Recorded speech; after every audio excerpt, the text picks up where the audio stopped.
Hello guys, നമ്മൾ കണ്ടില്ലേ ഇപ്പോൾ നമ്മൾ കളിക്കണം. ആരൊക്കെ? ഞാനുണ്ട്, സുലൈമാൻ്റെ ഒരു കൂട്ടുകാരനുണ്ട്, പിന്നെ ഏതോ റാൻഡം ഒരു ബംഗാളിയാണ്.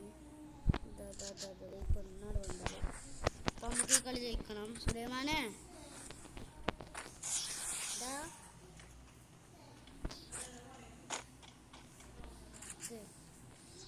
ഇങ്ങോട്ട് വരുമല്ലോ.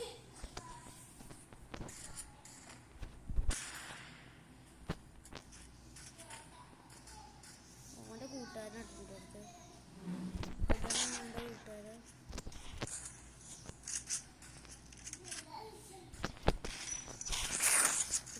വളരെ പോലെ കൊള്ള ദിവസത്തിലാണ്ട് ഇടിക്കാഴ്ച കൊണ്ടപ്പോൾ തലൊക്കെ അടിച്ചിട്ട് നമ്മൾ അവനെ എടുത്തുക്കണം. സുലൈമാൻ്റെ കൂട്ടുകാരനെ. സുലൈമാനെ